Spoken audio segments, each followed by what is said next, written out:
already submitted. I already sent out a call for the questions, so I'm reading on my screen, and I'm going to answer the questions. Those of you that want to listen in, feel free to do that. I enjoy talking about all the things that you should have learned in school about Black wealth. Money matters. Having money makes a difference in your life, and I hope you agree with me when I make that assessment. So I'm going to say the name of those of you who submitted your Black wealth questions, and also I'm going to chop everything up, and I will answer your question directly and put it into the Black Business School, where you can go to Ask Dr. Boyce and find your answer with your name on it. So Kojo, Kodjo. Okay, so your question is, hey, Dr. Boyce, my question is, what's the difference between a swing trade and an options trade? Kojo, a swing trade is basically something that is day trader terminology that is different from an options trade. An options trade is when you're buying or selling a stock option. So that's the difference. And there you go. Okay, so the next question is from let me see here. Hold on. Crap, I'm hitting the wrong button. Is from Javard. So Javard is asking, I inherited $900,000 in an annuity. I received monthly payments for 16 years from that. I was wondering, would it be wise just to continue to receive the monthly payments, or should I cash it out? If I do cash it out, I want to get the entire value of the annuity, probably half, or will I get well, okay, first of all, what would happen here is the equation that would be used to decide how much of your annuity you will or won't receive is what they call the time value of money equation.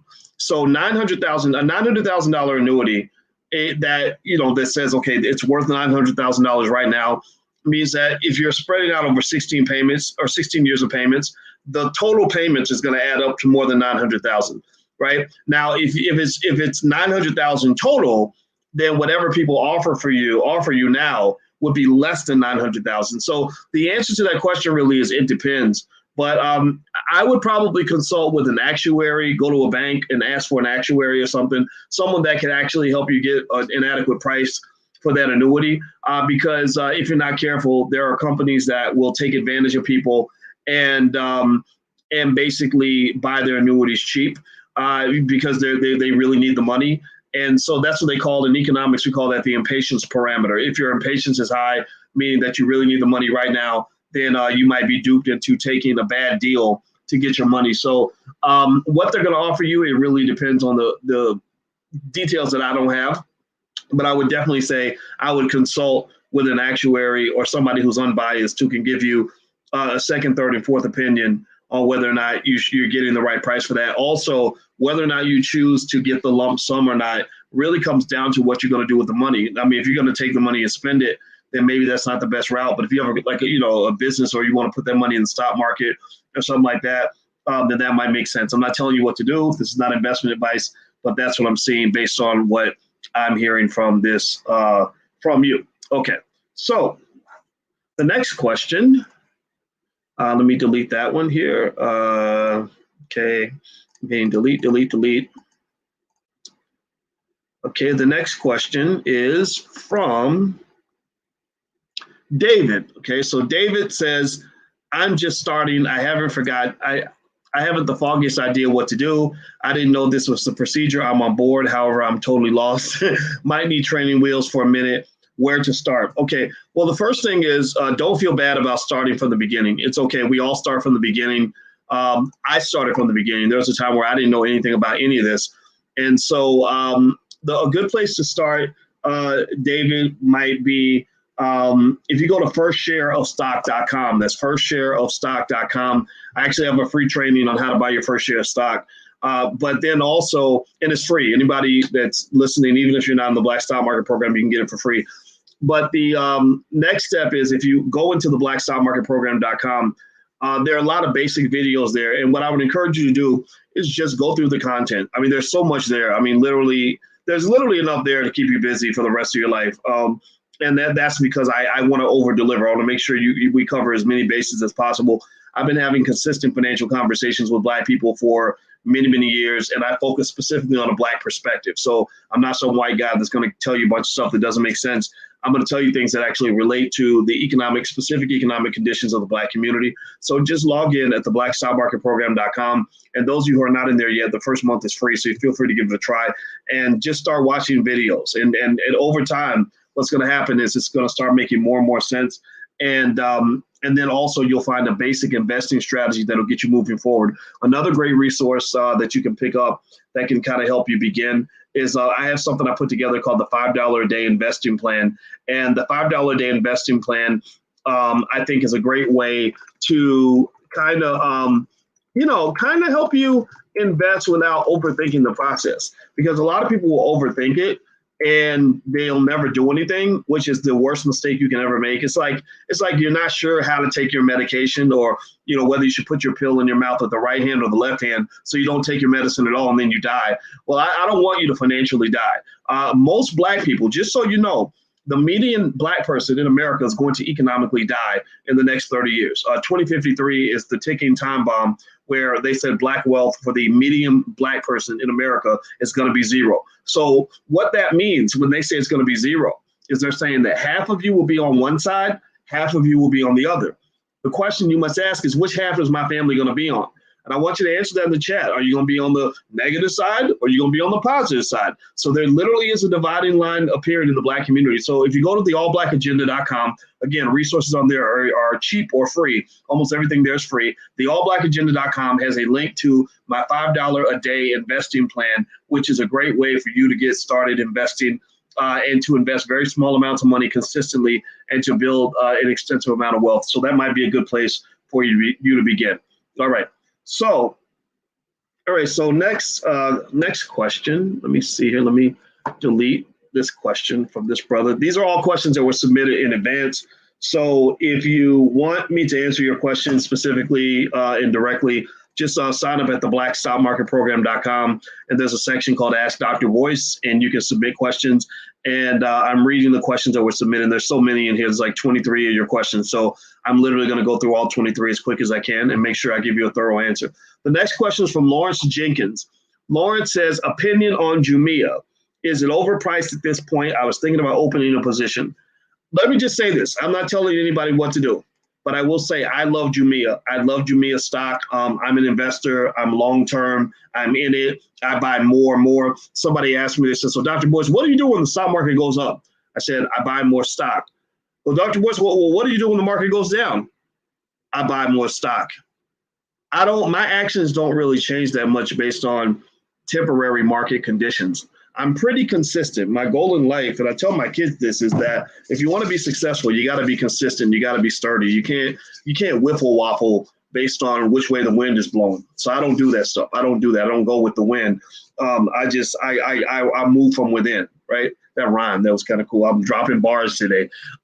So Jumia is a company that operates in Africa. They are German owned.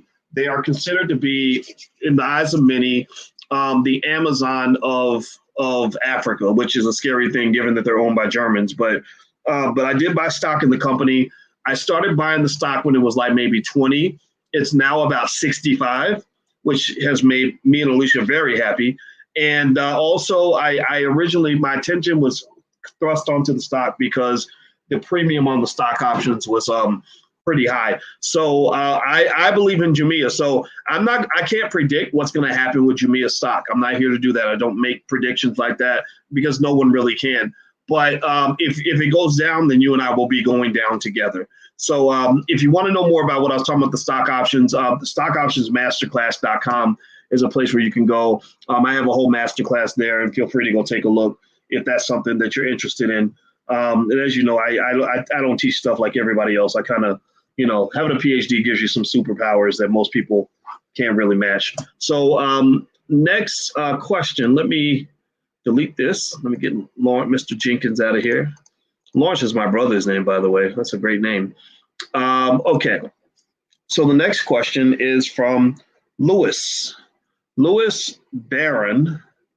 And Lewis would like to know, Dr. Watkins, I know you said real estate is one of the pillars of wealth. I would like to invest and build a portfolio, but don't know where to start.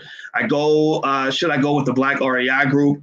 Is that a great place to start, or real estate license, or both? Well, actually, I'd say any of those can work. The Black REI Group, that's the real estate investing group that's in the Black Business School, is run by Julian Gordon. They're doing really, really good things. They're actually investing in all kinds of stuff. They're buying a big chunk of Baton Rouge, actually. A lot of people, it doesn't get as much publicity as some of the other things that we've seen in the community, but Julian is doing a great job, and he's a really solid guy. And I'll give you the URL for the Black REI Group. It's the blackreigroup.com. And so that's a place you can go. You can feel free to go take a look at that. Also, there is a real estate, a group for people that want to be real estate agents and things like that. And that's actually a masterclass that's hosted by a sister. I don't have her name in front of me. Stephanie Berry. Stephanie Berry is her name. And she has a bunch of real estate agents. They got together and did a masterclass on how to become a real estate agent. And so I'm going to put that URL on the screen too. And that's realestateagentmasterclass.com. So those might be two things you could look at. In general, I think that if you want to get started with real estate, I'm a believer. I think it's good. I think home ownership is a good thing. I know people like Grant Cardone kind of think it's lame. And I can understand why he would have an issue with it, because buying a home, it's not an income generating property, right? There are ways you can buy assets that will give you capital gains and income. But then again, capital gains is better than nothing at all. I think capital gains is better than renting. But I get their point when they're saying that it might be better to go ahead and put your money in places where you can get income and capital gains, which is actually one of the reasons why I like things like selling stock options, because I get the capital gains on the stock and I can get income from selling the options every day. I do it, then my son does it. That's kind of the thing that actually I think you may want to look into. And so if you're not sure about stock options, I have a whole masterclass there. Feel free to go take a look. It's stockoptionsmasterclass.com. All right, so let me move to the next question. Let me delete Lewis here. Okay, next question. These are questions that were submitted in advance, so I've got a bunch of these here, so this is what I'm looking at. The next question is from Kevin Epps. Okay, so Mr. Epps, Kevin Epps. Makes me think about Mike Epps. I met Mike Epps actually in November. Willie D from the Ghetto Boys had an event, and Mike Epps was there. Okay, I'm in your Lifetime Access Black Wealth Bootcamp program, and I wanted to know if we are able to take part in the Life's a Pitch program. If so, do you have any idea of when the next one would be? Okay, Life's a Pitch. First of all, let me explain what the Black Wealth Bootcamp is. The Black Wealth Bootcamp is something we meet every Thursday night. And basically, the whole goal is I expose you consistently, you and your family consistently, to all the different ways there are to make money. And it's a great program because you get access to years of content from the past. So I actually stuck going all the way back to 2015, 2016. You can send me questions, like some of the questions came from bootcamp students. Also, and I answer every single question from every single student, every single one. But then also you have lifetime membership. So that means that anytime a boot camp is ever offered at any point ever, you and your loved ones can come to that boot camp too, and you can watch the recordings of every boot camp. So, for example, last week we did something with Lamar Tyler. Lamar Tyler came in, he was our guest, and Lamar's made millions of dollars online. So Lamar talked about how he makes money online. Before that, there was Julian Gordon, who's made millions of dollars in real estate. We talked about real estate. We've also talked about, we're going to do actually one on cryptocurrency. I'm going to bring the gentleman of crypto in, and we're going to talk about what's going on with cryptocurrency. And so the goal is really, and of course, we're going to cover stock market investing, right? So the goal of the Black Wealth Bootcamp is to say, I want you to be a money-making machine. I want your family to just be expert money makers. I want your kids to know as much about making money as they know about singing, dancing, rapping, and whatever is throwing footballs, dribbling basketballs, all this other stuff. I want our kids to just know every single way that there is to make money. Because one of the things you don't know about making money is that the people that make the most money in America are the people who work the least. The people who don't work are the ones who make the most money. The people who do the work are actually transferring wealth to the people who don't do the work. So don't put yourself in that category. A lot of you were probably raised to go get a job and to trade time for money. That's a terrible trade-off because your time is of infinite value. What price tag do you put on spending 10,000 hours with your children, right? You can't put a price on that, right? But you do. right? You do. You sell it, right? You sell that time because that's all you have. I encourage you to think bigger than that. Get to the point where you climb that ladder of economic strength, and that comes through training. The average millionaire spends 20 to 30 hours a month studying how to make money. The average millionaire spends 20 to 30 hours a month. The average person spends 2 hours a month, if you're lucky, 2 to 3 hours a month. So compare 2 to 3 hours a month of practicing something versus 30 hours a month. Well, who's going to be better at it? Who's going to be better at finding the money? The person who's studying how to find the money. So there you go. So that's what the Black Wealth Bootcamp does. Life's a Pitch is something we do on financialjuneteenth.tv.com, which is a YouTube channel. You feel free to subscribe. And what we do is we bring in Black-owned businesses, and we have a pitch competition, and we let the businesses pitch, and we give them feedback on their pitch. And we also encourage the audience to support the Black-owned businesses. So what we do is we send out email whenever we need new pitches. We'll send out an email about once a month and say, hey, if you want to submit your pitch, everybody sends a 90-second pitch. And if you want to submit your pitch, you hit this link and you submit your pitch on video, and we play the pitch. So if you want to be on the email, in order to let it be notified whenever we're looking for people to pitch, feel free to get on our email list. The way to get on the email list, and you get a free e-copy of my book, is to go to allblackeconomics.com. So there's a URL. I'll put that on the screen. So if you sign up on the list at allblackeconomics.com, you will be notified when we're looking for new people to make a pitch. Okay, so that settles Mr. Kevin. So let me make a note here. I want to make sure Kevin gets his answer. I chop these into little videos so that every person gets their answer individually. So let me delete and move on past Kevin. Okay, thank you. Excellent question, Kevin. Next question is from Janice Glass, Janese. Okay, so Miss Glass would like to know the following. She says, Dr. Boyce, I missed the February 4th class in the Black Business Workshop. Is there a way I can replay the class or any of the classes? Yes, Janice. In the Black Wealth Bootcamp, you can actually get all the recordings. Just log in at blackwealthbootcamp.com. Every single thing we do is recorded because I want to make sure you have it for the rest of your life so that you and your kids and your cousin them can all go in there and get a chance to take in a dose of this financial magic, because I know what I'm talking about and I know I can change your life. I'm completely confident that I can do that because that is my superpower. Raymond, or Mr. Raymond Smith, has a question. Raymond's question is, what is a good starting point when deciding percentages of income that go into savings, mutual funds, and buying and selling stock on your own? Is it 10-10-10? Should the amount be going into a mutual fund and the amount going toward me learning stock investing be the same every 2 weeks? The amount going into the fund and the amount toward learning. Okay.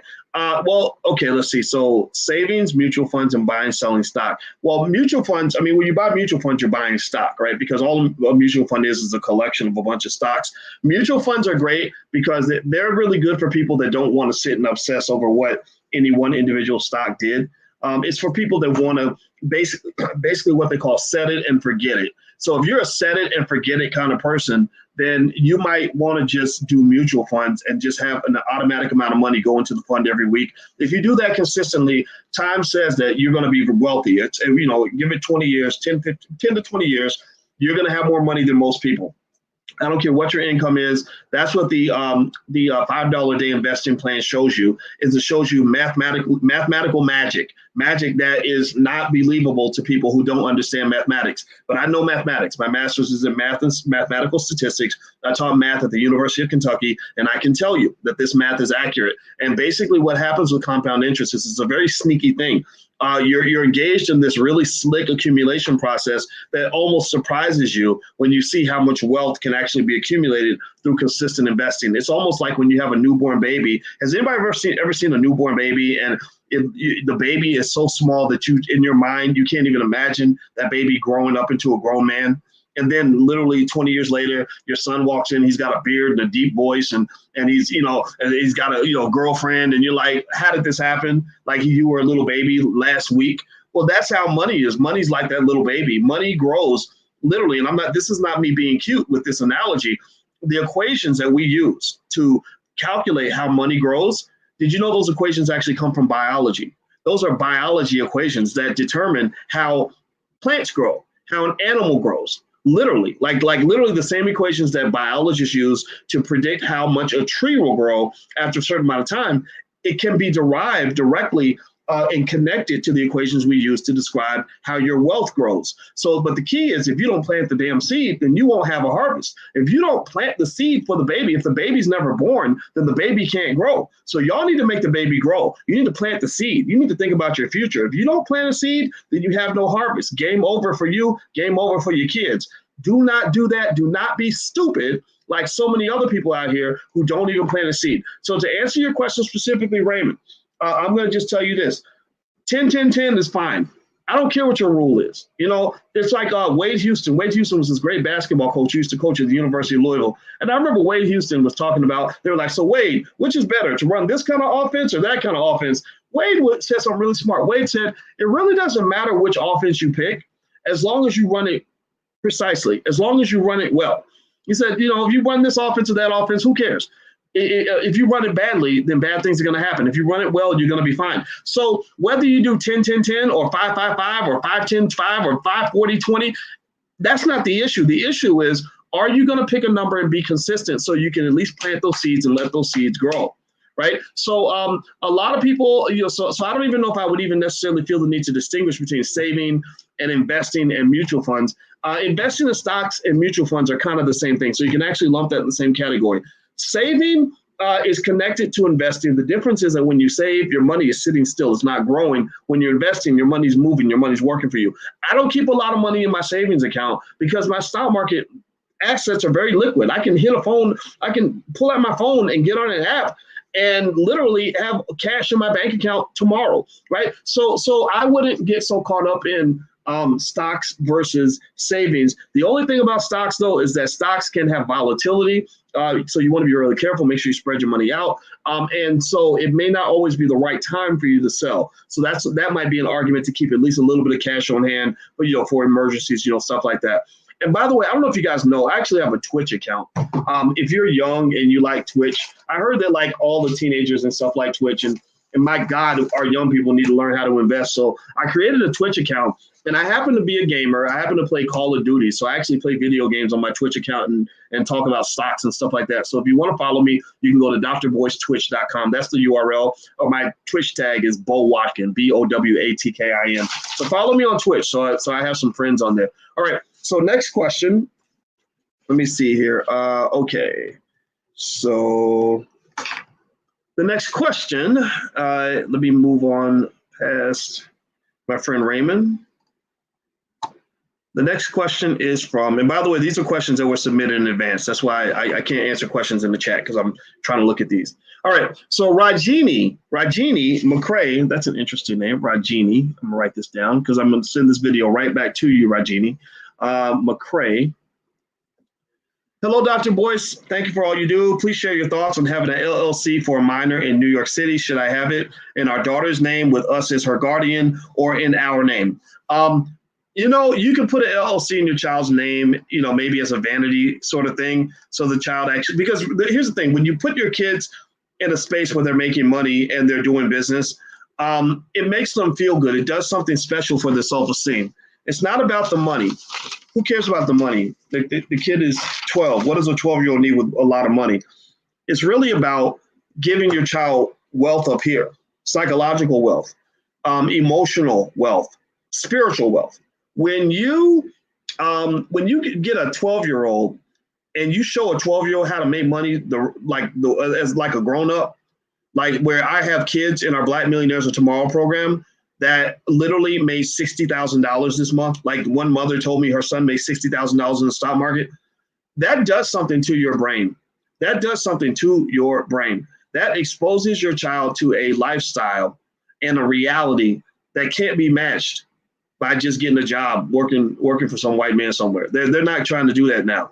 Now they're trying to be the boss. Now they're trying to own companies. Now they're trying to own assets. Now they're trying to buy real estate. That's what your kids will be doing.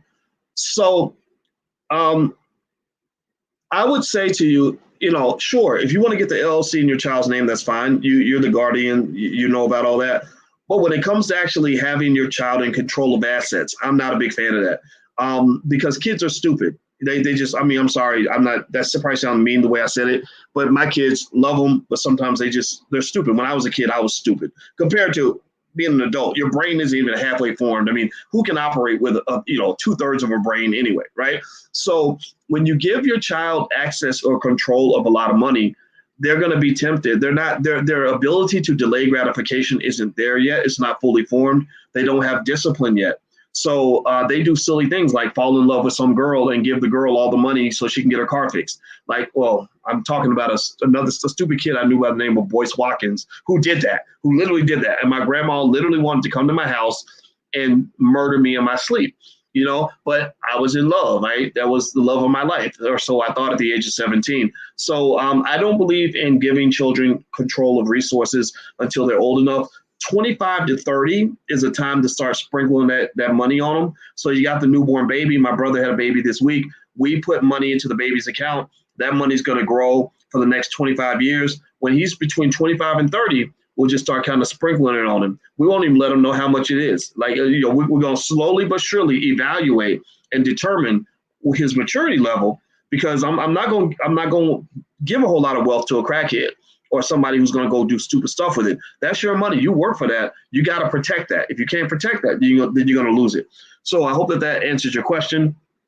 So, and by the way, our kids program is at blackmillionairesoftomorrow.com. The URL's on the screen. That's blackmillionairesoftomorrow.com. So feel free to join our Black Business School for Children. It's very good. It has a money-back guarantee, and your child actually gets a little bachelor's degree when they get done, or something like a bachelor's degree. They can put it on their wall. It really builds their self-esteem. It makes them interested in wealth. I've seen the transformation 1,000 times, so I know that it works. Thousands of kids are in the program. Okay, so the next question comes from Sherman Edmonds. Sherman says, what are your opinions on investing in the following companies? I see Netlist, Eyes Global, Clean Energy Holdings, and Eolium. I don't know anything about any of those companies, so I am very sorry, Sherman. I don't, there's thousands of companies out there, and my ability to know about any individual company is slim to none because it's just too many of them. But what I will say is, if you want to know about these companies and what analysts think, things like that, you can Google them, look them up, look up analyst ratings. Also on Robinhood, they'll tell you what the analysts are saying about that stock. So you can look the stock up on your Robinhood app. And that way you can kind of look and see what everybody else is saying about your stock. So you can make a decision as to whether or not you want to buy it. That way you're not, sort of hoping that I would know about that individual company, because there's just too many of them. I don't know about them all. Some of you were asking about Tilray earlier. Tilray is an interesting company because Tilray it's still my favorite stock. It's still one of my favorites. It's still my highest yielding stock that I've owned for the last few weeks. Tilray, though, has had an interesting experience, because what happened with Tilray, I started buying it maybe 8 or 9 or 10. That's when we started talking about it. Those of you who've been following me, you saw me talking about Tilray a long time ago. So Tilray has gone up, up, up, up, up. And now that Tilray, and then when Tilray got around 30 something, it gained a lot of attention because cannabis was getting a lot of support from the Biden administration. A lot of people, Biden actually supports decriminalizing cannabis. Kamala supports legalizing cannabis. And remember, politicians don't say things by accident. Everything they say has a meaning. You just got to look for the meaning. So when anybody remember when Kamala went on the Breakfast Club and said she used to smoke weed with Biggie and Pac in college or something, or it was something ridiculous like that. I'm kidding. It was some Biggie and Pac in weed. But anyway, she said that because she was hinting that she's okay with cannabis consumption. Like, she thinks recreational, weed is fine, which is cool, right? But that says also that if you read the tea leaves, if you play chess on this, Biden is old. He probably won't survive his first term. So, and if he survives his first term, he won't survive a second. That means, guess who will be president if Biden is gone? Well, Kamala Harris. And a lot of senators have already said they want to legalize cannabis. They need the money. Your government is in serious financial trouble. Why would you pass up billions of dollars in potential revenue from taxing cannabis? So they're going to move from this sort of state by state piecemeal layout to something that's more comprehensive, broader, and federal. I want to be there when it happens. So I have bought interest in various mutual funds related to cannabis. Tilray, I've been into Tilray for a while. There's a couple others in there. I think Canopy Growth and stuff like that, although they haven't done as well as Tilray. And also with Tilray, though, there's a lot of volatility. That's why you got to be really careful, because Tilray actually gained the attention of the Reddit investors. The Reddit guys, as much as people want to say that the Reddit investors are like the little guys taking on the big guys, that narrative is false. They are doing pump and dumps, and they are screwing over people.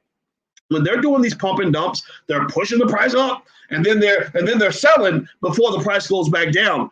If you're buying late, then you're getting screwed, because they've already got on the forum and said, okay, dudes, let's go ahead and sell. Let's go to the next target, right? So I would kind of be careful or avoid completely those stocks that they're doing the pump and dumps on. I'm not a fan of pump and dump, because people get hurt when there's a pump and dump. So that's what's happened with Tilray. Tilray got pumped all the way up to $72 a share. I sold options at $72 a share. So I made money. I was like, it's not going to stay this high. So I'm going to sell the call out. I'm going to sell the stock options, because everybody was buying these options. That's how the price was getting pushed up. So I was selling the options, because remember, for every buyer, there must be a seller. So basically, while they're doing this short squeeze, which I'll explain what a short squeeze is in a second, when they're doing the short squeeze, there's money to be made, but you have to strategically position yourself to do that. And the people losing money are not the hedge funds in New York or whatever. They understand markets. The people losing money are the people who are coming in too late. The regular investors who don't understand how the markets work, who can't, recognize when a stock is probably near its peak. And that's why I think that those pump and dumps you have to be really careful about. I would avoid them altogether if I were you. All right. Now, what is a short squeeze? Okay, here's what a short squeeze is. A short squeeze is basically, it works like this. Let's say that you have a company that that thinks the stock is going to go down. So what they'll do is they'll do a short on the stock. So they'll sell the stock now with a plan to buy it back later, right? As long as you buy it for less than what you sold it for, you make a profit. There's no rule saying you have to buy something before you sell it. You can actually do, you have what I call these financial time machines. The beauty of modern finance is it allows you to time travel. So this financial time machine allows you to actually sell first and then buy it back later. So you sell it first. You're hoping the price goes down so that you can sell it here, buy it here. You make a profit between these two. Well, a short squeeze is when somebody says, okay, wait, oh, snap. Okay, they're over there trying to short this stock. So we're going to squeeze them. We're going to screw them. So what they'll do is they'll engage in their own form of price manipulation, either by increasing demand for the stock or buying a ton of the options and push the stock up.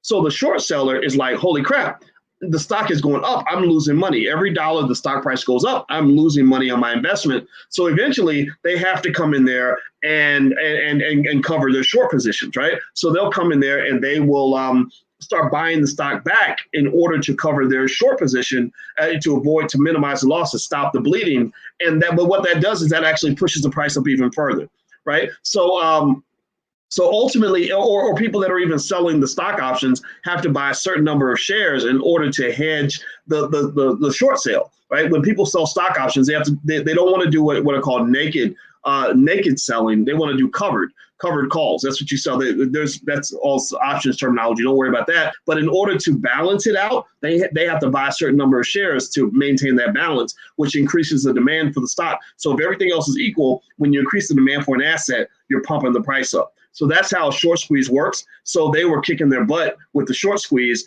And so these companies were kind of in a tough spot. So anyway, let me move to the next question. Okay, let's see here.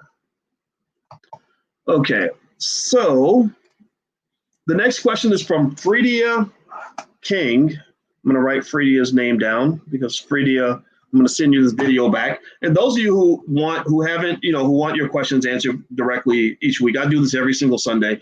Go to the blackstockmarketprogram.com. And not only do I answer your question directly, whatever question you send, but also you have access to literally hundreds and hundreds of questions I've answered for people through the years. So if that interests you, feel free to take a look. And also there's what Dr. Boyce is buying, where each week I tell everybody what stocks I'm buying, stuff like that. So it helps if that's something you're interested in. Okay, so Fredia King says, should I be trading at the money, in the money, or out of the money options? And is trading out of the money say for instance, stock is trading at 14 and I agreed to a strike price of 20, a year expiration. As a new investor, should I be trading more conservatively at the money at $14 or in the money? Well, it depends on whether you're buying or selling, Fredia, so I don't know the scope of your trade. If you're talking about buying options, a lot of people buy out of the money stock options because it can allow for kind of a quick profit if everything works out. So basically what you're doing is you're kind of taking a bet. You're taking a bet that between now and the expiration date, that the price of the stock is going to go up. It doesn't actually have to necessarily hit what they call the strike price, but as it moves toward the strike price, your option value actually goes up. So there are a lot of people that flip their money fast with stock options by buying options. But you got to be careful with stock options because a lot of people get body slammed with stock options because stock options are extremely risky. And so if you're buying out of the money stock options, then what you're doing is basically you're putting money on the line and you're betting that the stock price will go up. So if the stock price goes down, you'll lose value on your option. And if you wait till the expiration date, you may lose everything. So I'm not going to tell you what to do or what not to do, but I am going to tell you that there's the allure of stock options is that stock options allow you to, if you're lucky, make these really big flips and make a ton of money. And it works really well when the market's going up. The problem is that when the market's going down, it doesn't work so well. So buying lots of stock options isn't investing. It's trading, it's speculation, it's gambling, if you want to call it that. And that's what you see a lot of guys doing, say on the Reddit forums and stuff like that. That's not really investing. That's actually trading and gambling, speculation. Anybody can speculate. Anybody can toss a bet.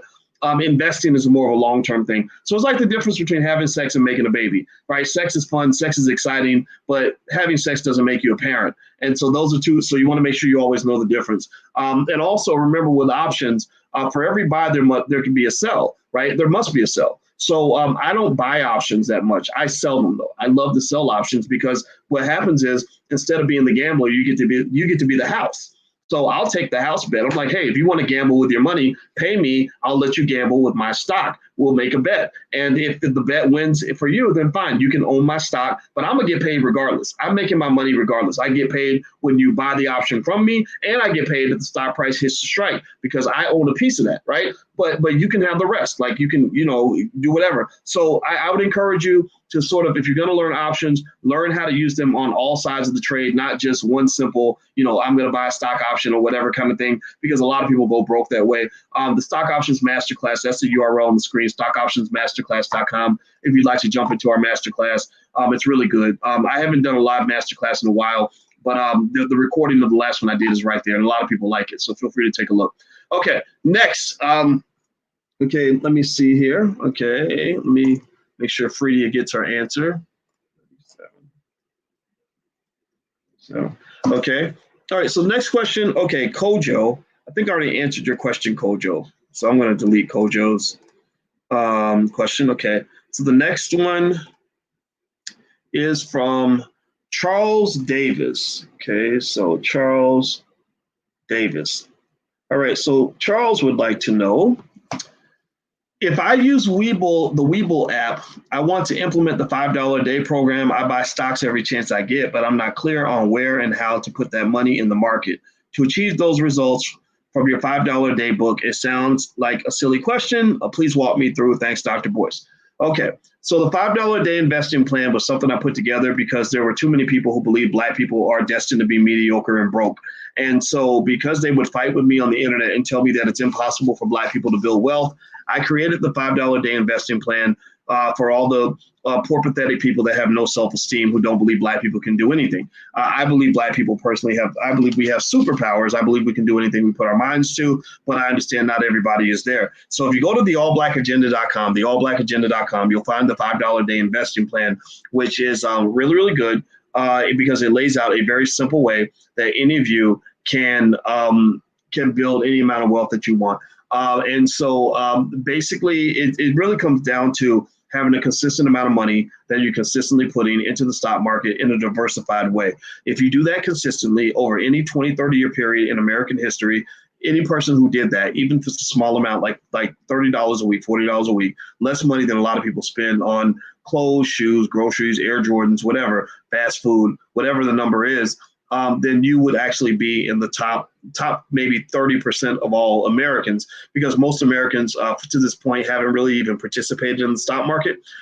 So the big Black Wealth Plan that I would like to see is for Black people to actually lead the nation in stock market participation, also in entrepreneurship, and also in real estate ownership if we can. Real estate ownership will take some time because you need capital in order to do that. But I think with stock market investing, I think that we can really make a move on that very quickly, and I think it'll make a difference in your life. So if you want to go to the allblackagenda.com, the plan is there. I explain it. And basically it comes down to having some sort of direct deposit that's set up every single week that allows your stock portfolio to grow. And that puts you in a position of becoming what David Bach refers to as an automatic millionaire.